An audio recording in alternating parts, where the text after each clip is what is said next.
Hello, this is a workshop called Postcards, which is a workshop about descriptive writing and the ideal that we're looking for, which is to be able to capture the sense of a place with as little writing as you might put on the back of a postcard. Really, that's it. Wishing you were here. We're going to try to encourage the reader to be able to experience the place we're looking at. So we're going to looking at how you build a house. That's the idea. How you build a house in the mind of the reader. So the first question, which is almost a kind of philosophical question, is where is this house? Where is it? So we're going to play a little thought experiment. We're going to imagine there is an old house, okay? And there is a writer who comes along and they see this old house, and from seeing it they then write a description of it. And so they write this description and they make a couple of copies, and they give a copy to each of two readers, and the readers read the description and they picture the house in their minds. So now here's the question: where is the house? Or we could say, actually, we could rephrase that slightly, perhaps to get at a deeper truth, and that is this: how many houses are there? Well, we know that there's one house, which is the one that the writer saw. That's real, it's there, it's bricks and mortar, it's something you can go along and touch, it's surely the model and the authoritative version of what this house is. But then each of the readers has probably developed a slightly different picture of what this house is in their own minds. One might have imagined the paint on the door being blue, another might have imagined it being red. So what do we do about this? How do we understand this? Well, in the one way we could say, well, there is only one house and that's the real one, and these people have faulty understandings of what it is. But that's not really very helpful for us as writers. As writers, it's much more useful to think about the question of there being one house for each of the readers who reads it, and each version of this house is slightly different.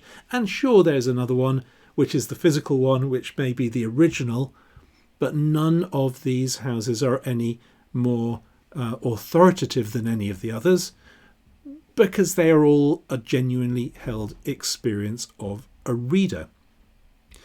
Now, bearing that in mind, we can start to ask the question, well, what is this house made of? How has the reader constructed the house in their own mind? And sure enough, part of that is the text, and that's something that we as writers have provided them with. So we are giving them that. But as well as that, each reader is bringing their memories and experiences along. And those memories and experiences will be of old houses that those readers have come across in their lives. And for some of them, the paint on the door may have been blue, and for others, the paint on the door of the house that they saw in real life would have been red. And so without them even thinking about what they're doing, within the mind of the reader, this magical alchemy is going on, which takes all those memories and experiences and combines them with the text that we've provided and goes to create this unique version in their minds. And this is a great thing, because we can use this understanding to power up our writing, because we know from having gone through this sort of mental experiment, this thought experiment, that we don't need to provide everything. We only need to provide just enough so that the readers can do the rest. So let's get building. Let's see what ingredients we can put into the text itself. And the first ingredient I'm going to encourage you to put in is to simply tell the reader what it is they're looking at. An old house, in this case. Now, we're sometimes instructed that we should show, not tell. You must have heard that before, I'm sure. Show, don't tell. personally, I think that's a bad piece of advice. We need to show when it's right to show, and we need to tell when it's right to tell. And these things, showing and telling, achieve different objectives. Telling is incredibly efficient. It gets a lot of information over very quickly in very few words. Showing is very immersive. So we want to combine those two. And so we're going to give our reader a help by first of all telling them they're looking at an old house. The next thing we want is to give the reader a generalized visual piece of description, or a couple of generalized visual pieces of description. If we're describing the old house, we might say that some of the slates on the roof are missing and some of them are cracked. And we might say that the paintwork on the door is peeling away and is dry and it needs repainting. Now, we're not telling them the colour. We can let them make that up for themselves. We can let them decide for themselves. We don't need to tell that because we know they will fill it in, even though we've not told them. The next thing we want to give them is something non-visual. Now, visual is great, but we need to sprinkle in the other senses as well. We could put in sound, and both vision and sound share the characteristic that we can experience them over distance. The other senses, when we get to smell and touch, taste even, these are very intimate senses, and these indicate we're coming very much closer. So you can actually manipulate where the reader imagines this thing to be with respect to themselves by simply choosing the correct sense that will indicate closeness or distance. So let's say for our old house that the doorstep is an old piece of sandstone that's worn down in the middle, and when you touch it, it is rough and you can feel the sand grains breaking away and feel the grittiness between your fingers. So we're giving them a sense of touch in this case. And then we are going to go to what is maybe seems insignificant, but it is, in my opinion, the most important ingredient in this list. And that is to give some small, precise visual detail. Now, this is this kind of thing that's so small and precise that were we photographing it, we would need to adjust the camera lens to get the focus just right in order to bring it out in crisp detail. And the thing is that tricks the mind of the reader into doing just that, into focusing and into imagining that the whole picture is in that same crisp detail. So in the case of this house, let's imagine that there's an old style keyhole in the door, and that there is a key actually in the door, it's rusty, and that it has already been partly turned so that it's not vertical, it's off at an angle from the vertical. It's that kind of precise, specific detail that we really need. So that's that is our basic recipe, but having said that there's a recipe, I'm also going to say there are no rules, but you might like to give it a go. What I want, I suppose, is for you to give the recipe a go, treat it once or twice as if it is a set of rules, and then throw the rules away because you won't need them anymore, because you'll have a feeling for how these techniques work and go together. It's just like baking a cake. The first time you do it, you follow the rules precisely, the recipe, you measure everything out. But then after once or twice you've done it and you get a sense of how it's working, and you might just vary your approach to the recipe a little bit after that. So let's go for a couple of examples. Now I'm going to give you some examples from a story that I've written, and it's called All the Secret Postcards by Duncan, that's me. And it was a story that was written as part of the High Street Tales project, and that was sponsored by Historic England. And in my story, we take the life of an old man who is remembering various things from childhood, and he is, because he's losing his ability to form new memories, his experience of life and his experience of his memories are very fragmentary. And so I had to pay very great attention to the descriptive work in this story in order to capture each scene, which may be quite small and discrete and separate scenes, but to capture each one vividly and quickly. So I'm going to share 3 paragraphs from this story, and you can see how I use the formula. So here's the first one, and I can see my picture slightly covering it up on your screen. I'm going to just alter that so you don't have to have me in the way. Hold on a moment. Let's just remove that. There we go. And so here's the text. They're standing in a department store. His mother is exploring a display of pale pink cloth patterned with tiny roses. But it might not drape so well, she says, then pulls out the end of another roll, feeling it between thumb and finger. This one is blue. The flowers are white. There is a loose thread hanging from the edge.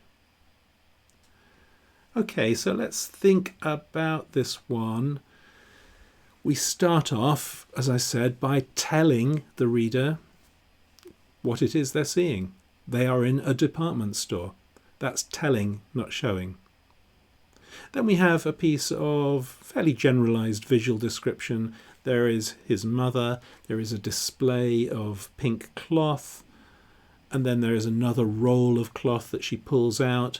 These are fairly generalized visual descriptions. I do put in the detail of patterned with tiny roses, but it is a generalized texture. I'm not referring to a specific part of it. Then we get the non-visual element, which in this case is the texture. It's the feeling of rubbing that cloth between finger and thumb.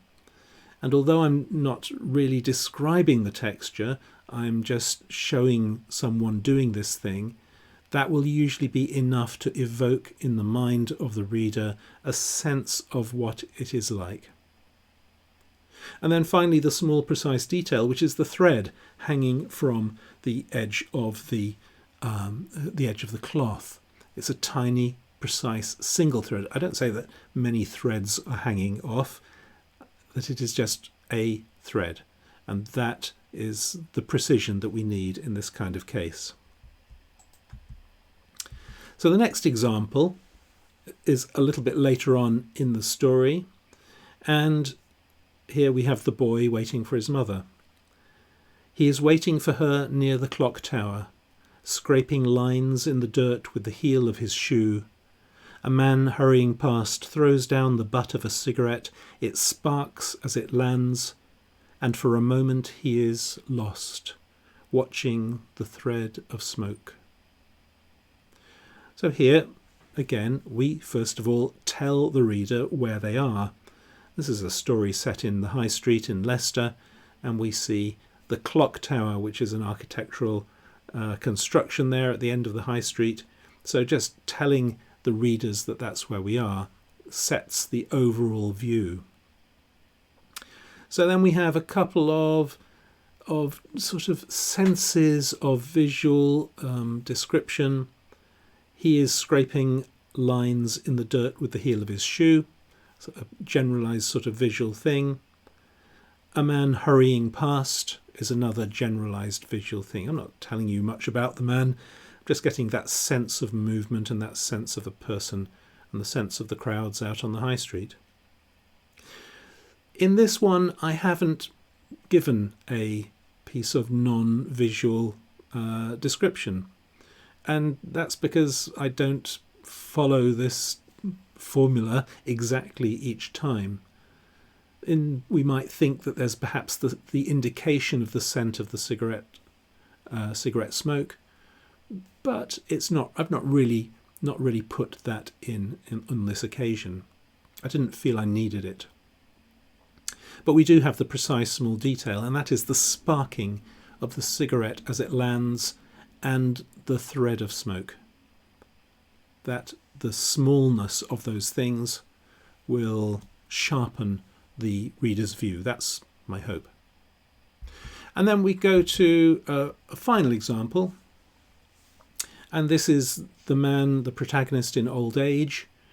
And we have already in the story now established that he's living in a nursing home. And so there's a certain amount of the work that's already been done. We don't have to redo all this work painting the picture of the home where he lives. He is upset and can't remember why. The daughter is stroking his hand. There is tea with a chocolate biscuit in the saucer. He watches the chocolate melting where it touches the cup. All the crockery in the nursing home is the same pale green. So here, I'm not doing that initial telling. This is a paragraph that happens later on in the story, and the readers already know that the place he is some kind of sheltered home. And so we don't need to kind of repeat that. It's already there. We have the non-visual part here in the form of the act of the daughter stroking his hand, that tactile, intimate sense. We have generalized visual descriptions, that particular institutional green crockery that you'll probably be aware of, and probably most readers will be aware of. And then we have the precise visual detail, which is the place where the chocolate biscuit is touching the cup and the chocolate is melting on it. And again, it's there very deliberately. The small, precise detail is there to give that sense of focus and immediacy. That's the intention. So now it's your turn. I'm going to encourage you to go and have a go. And you can start by describing in that recipe of 5 things the place where you are right now, the room where you are. Maybe you're outdoors. I don't know where it's going to be. But you can have a go at just collecting those 5 things. Tell us what it is. Give us a couple of generalized visual descriptions, something non-visual, and then some small, precise detail. And let's see if that conjures the place for your readers when they finally read it.